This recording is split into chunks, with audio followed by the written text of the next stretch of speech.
Hi, I'm Spencer Ziegler.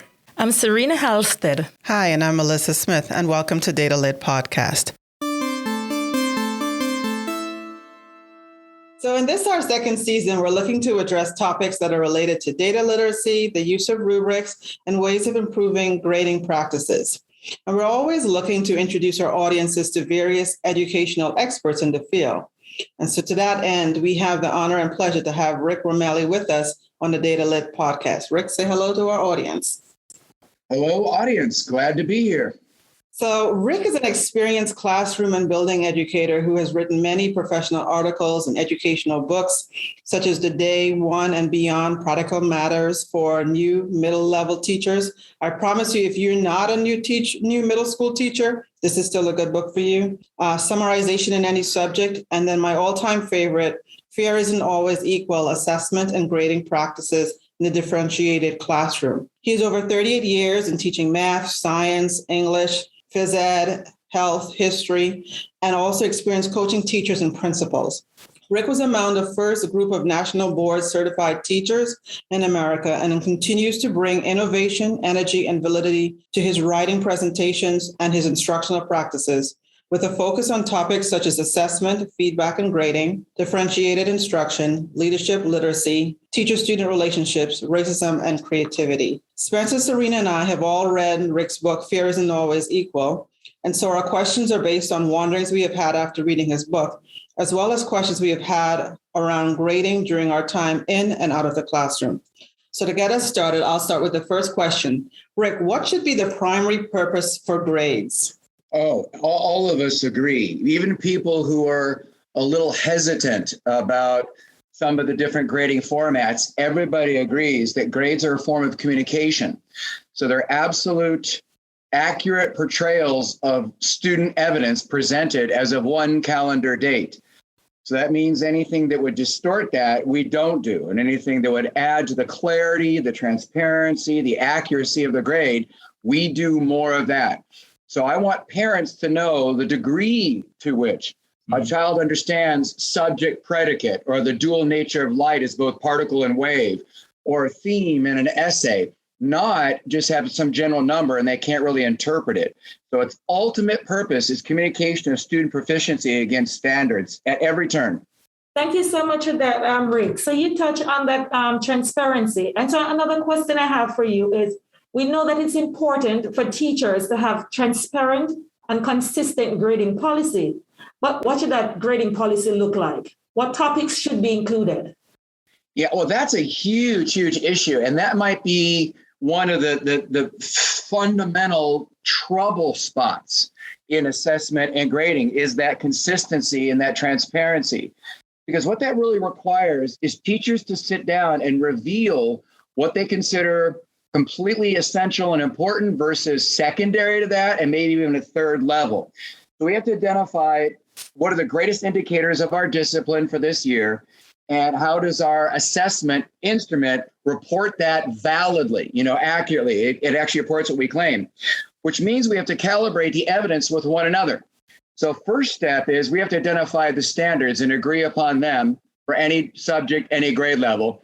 Then secondly, what is the evaluative criteria? What evidence will we accept for the different proficiency levels? What's exemplary versus proficient versus basic versus emergent, or no evidence at all? Where do we draw those lines of demarcation?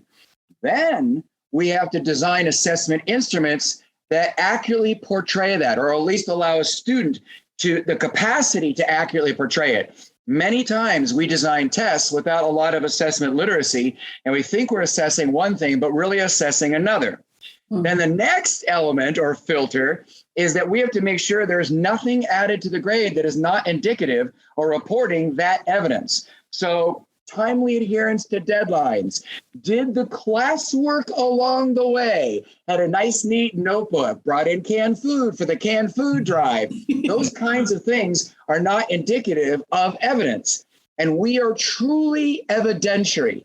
You cannot claim to be evidence-based, criterion reference, standards-based, proficiency-based, competency-based, which kind of are all floating in this world to which we aspire, unless you have really identified and calibrated the evidence so that If we each had a copy of the exact same student performance, some assessment, some paper, some project, individually, independent from each other, we would actually give it the same grade. Then you can honestly say the grades mean what they say. They've been vetted by the local resident experts, the classroom teachers for that level, and you can make decisions based on that grade. But if you have not done those steps, then you're wildly inappropriate to say, yeah, you can make a high stakes decision regarding the child's future because the grades are correct. More than one of you is going to be wrong. Yeah. So it's still not a legend. It is absolute fact. Even in North Carolina, I have witnessed this, let alone in my state, Virginia, which is really a commonwealth.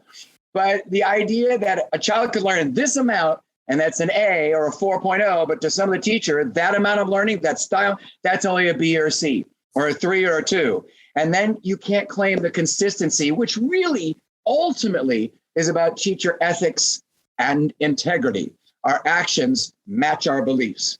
Thank you so much for that, Rick. Very powerful here. Now, I was going to ask about the teachers. What can teachers do to make sure that they're confident in their grades and the accuracy of it? And you have spoken to that about the calibrating the evidence, right? So my question now is, what can schools or district do to encourage more confidence in the accuracy of grades? Well, I got to tell you, it's a very scary thing to sit together and lay your cards on the table and say, I think this is important because somebody else doesn't think that's important. And then that you might be a 30-year veteran and I'm a 3-year veteran. And I am much more humbled by your experience and wisdom and expertise. And so I'd rather just hear what you have to say. And then I get to say this very professional phrase, I concur. It just sounds very grown up. But the idea is, I've had these arguments. I've had colleagues who spent 3 or 4 weeks on transitive, intransitive verbs, and I spent 2 days. Who's right? Mm-hmm. I've said, well, we need to teach, when I've taught science, we need to teach about benthic and pelagic zones in our oceans and how the population of zooplankton under the Arctic ice affects what gets put in the dinner table along the coastal states of the United States. And some other person will say, Rick, there is no question on any state exam on that topic. Move on. And I say, but it's to our peril if we don't teach our children about our oceans. And so how do you navigate that? That's a skill set that has to overtly be taught so it doesn't become divisive. We set those norms with one another. We don't diminish our opinion of somebody else because they just think this is more important than that. But then if we get down like social studies and government and civics and we say, whose narrative, whose history are we going to promote? And what is ethical that we do versus what is perpetuating something that may or may not be constructive for society and community or a subgroup or a majority group in the buildings in which we teach. So that skill set to talk about really candidly about really intense elements of curriculum needs to be in their hands. That's what a district can do. But I also suggest that the district has a curriculum coordinator for each subject, the math coordinator, social studies coordinator, so on. So we can do that curriculum mapping and alignment like Heidi Hayes Jacobs talks about so wonderfully and so eloquently. And that teachers develop this sense of removing myopia. In other words, I just want to learn my curriculum. I'm barely a page ahead of the children in my textbook. Mm-hmm. But I am saying this very definitively. We have research, anecdotal evidence, and so on, that when you are intimate with the curriculum above you and below you, you're far more effective in the current one you're teaching. Mm-hmm. Because you see the larger context, you see where they came from, and you realize that we have curriculum overload. It is simply impossible to teach everything in one school year the way we've set up schools. So we're always going to have to make sacrifices, and we're always going to have to decide with each other. This is a standard for which I will fight. This one over here is just nice to know if we have time. And then there's some in between. And then I realized any one student, they don't learn in a uniform timeline. So just because they were in 7th grade doesn't mean they know all the 7th grade stuff. Just because they were in 10th grade doesn't mean they know the 10th grade stuff. So I need to know what we have decided as a district, and that's where the district leadership can help, is truly paramount. is truly essential or salient for future success, i.e., it's leveraging, it's pivotal to future success and integration of other classes.